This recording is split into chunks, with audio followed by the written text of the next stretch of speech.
Hi, good afternoon. Time for business. My name is Daryl Kwao. Ghana and Cote d'Ivoire will in 2021 pay $400 a ton to cocoa farmers on all categories of cocoa beans under a new pricing formula aimed at rewarding farmers and further generating the needed foreign exchange for the two countries, which combined produce 65% of the world's cocoa. The agreement, according to President Akufo-Addo, has the blessing of leading chocolate firms in the world. He has been addressing a UNDP presidential dialogue with African influencers, touting government's Ghana Beyond Aid mantra, which has value addition to raw materials at the center of the initiative. We were the place for charities and NGOs to practice their trade, on the battleground for debates in the developed countries on the size of aid budgets. If charity and good intentions were going to transform Africa, it would have happened long ago. The irony of it all is that our continent is generally acknowledged to be the best endowed in the world. The great rivers of the world flow through our continent, and so are the lakes and the dramatic waterfalls. We have breathtaking deserts as well. We have picturesque and captivating landscapes. All the minerals that are needed to run modern economies are to be found in our continent. Indeed, 30% of the Earth's remaining minerals are in Africa.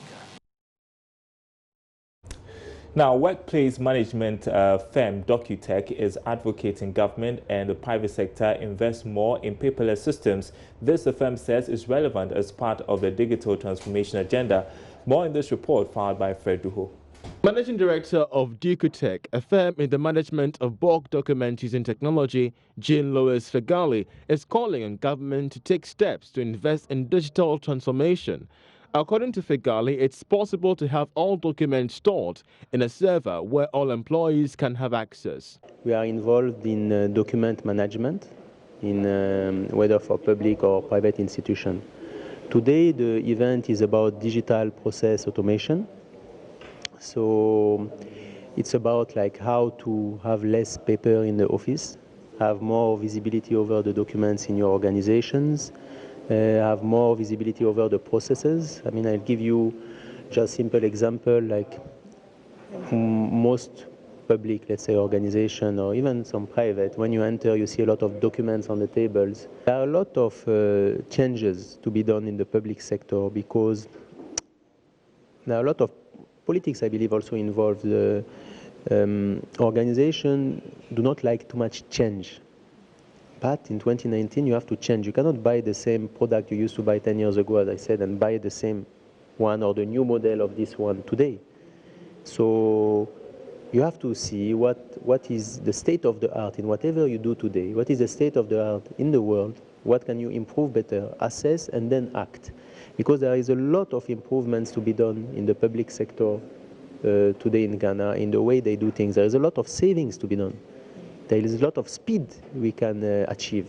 On his part, the regional head of Newgen Software Technologies Limited, Bindesh Pandey, says banking operations could be made seamless with digitization when customers are provided with platforms that allow them to interface with the banks with the relevant documentation. We have partnered with DocuTech in Ghana to bring about acceleration as far as digital journey of the various banks are concerned. Okay, for all the technological advances we have seen in banking industry, we still see a lot of processes flowing everywhere. You know, so you can't, as a customer, imagine doing banking without paper.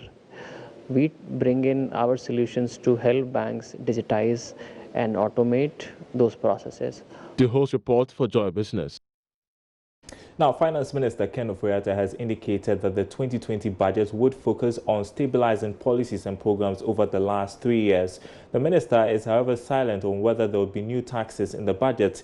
He has been speaking to Joy Business ahead of the budget presentation next Wednesday. Budget reading is on the 13th, and so we are going through. I guess we've got about 5 days to go to see what the message would be. But I mean, I'm pretty confident about what we have done when one takes a catalog of where we came from in 2017 to where we are. There are still some more things to do, but clearly we are in a much better macro situation. I think the world looks at us a lot more favorably. I think most Ghanaians walk with a little bit of a lift in their walk, and we will see how the budget will look to consolidate and grow us into the future. So I'm very optimistic and hopeful about the future. I beg your pardon? The budget is supposed to be for the nation by Wednesday, so we are all waiting to hear. Daniel, you see the finance minister's reaction when he was asked about taxes. He wouldn't answer. Daryl, don't do that. So we wait to see what will happen on Wednesday when the budget is read. That's next Wednesday, the 13th of November.